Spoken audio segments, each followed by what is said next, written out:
Hello and welcome. This is my second ever 143 diecast. It's the Mercedes, the 2016 Mercedes F1 W07 hybrid. And yeah, my first one was the SF90. It's as I see people call it on the Formula One subreddit, a rocket ship with an illegal engine. And here we have the 2016 one. This is from Hamilton, Lewis Hamilton. This one is Sebastian Vettel's car. Oh yeah, it's December 1st right now. Depending, like my backlog is huge right now, so I have no idea when this was actually been published. So obviously, a couple days ago was the Bahrain Grand Prix. Sounds a bit weird for some reason when I'm saying it. Um, yeah. You probably already know if you're familiar with Formula One. Roman Grosjean had a horrible crash. I'm a fan of his. Like he's my favorite driver, which is probably very few far between. But yeah, like holy shit, he did not even last a full minute. But very thankful that he is alive and doing pretty well. Like just shows you like how incredible technology and safety precautions has come a long way. Like a couple years ago, he might not have survived. Oh, so that was terrifying.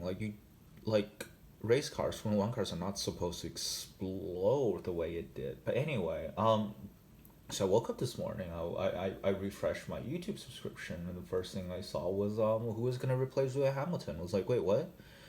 And it turned out he tested positive for COVID. So I hope he gets well soon. But chances are he'll be fine by the time I upload this video. So we'll see. But let's take a look at the car. First of all, both of them are 143, and I actually like the size difference between the two car is actually makes sense. Like the SF90 is actually like 7 um oh 70 millimeters, 70 millimeters. Is that right? Yeah, 70 millimeters.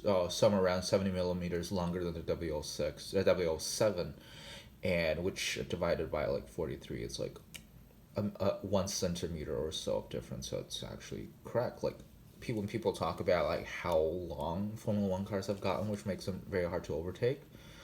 Yeah, they're not kidding. Like, look at that. They're the same scale. Oops. I don't think I damaged anything, but yeah, it's kind of crazy. But so this one from by the way, this is also from Bburago, and this one was released quite a while ago.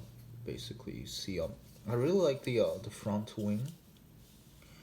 Look at look at the intricate details and like yeah, all of these crazy aerodynamics. I'm no mechanic or engineer. I have no idea how all of this works. Oh, by the way, one of the things I didn't mention because well, I didn't really figure it out that right. The tires are feel really nice actually. Kind of have a give. Feels very high quality, and the rims are nice too.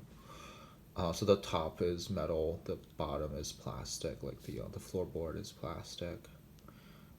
Good details, although like you can see, it's missing a little bit of silver here and here, which is unfortunate. I don't think they're supposed to be like this. There are a couple of other points of the card that are actually supposed to be black, which doesn't like.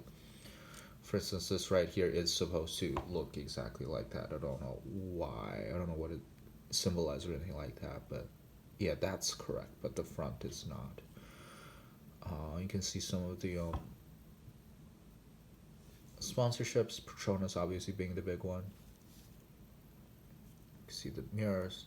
This is actually metal, so it feels really nice and sturdy. Petronas 44.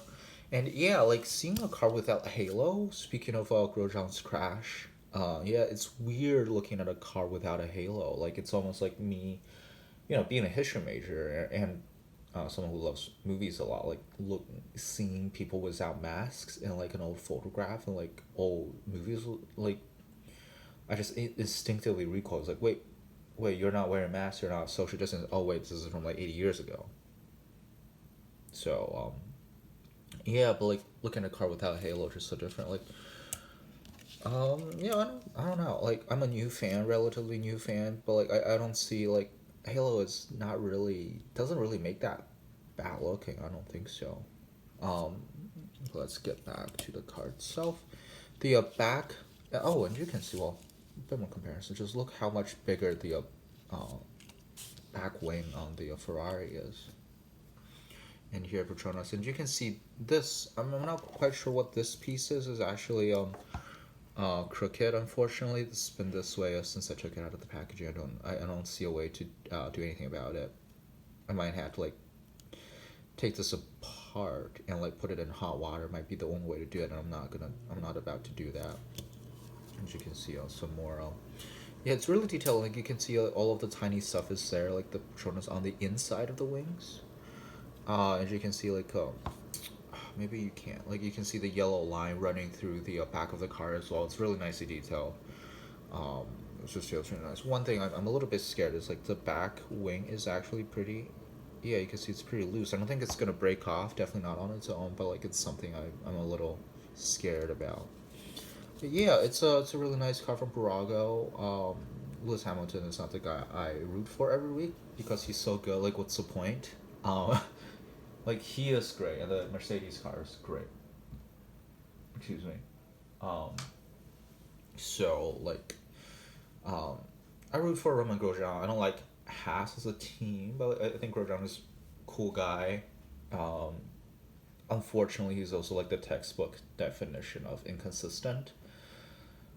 Um, and him being in a Haas is not doing him any favors either. But he is leaving Formula One by the end of the year. I'm excited to see where he goes. I hope he get well soon. He looks pretty good right now. But yeah, Hamilton's car. But like on the other hand, like Bburago has made Mercedes and has made Ferraris, because they're the big guys, right? Well, in Red Bull, in 2020, especially Red Bull, because Ferrari is fighting with Renaults and McLaren since they're lucky.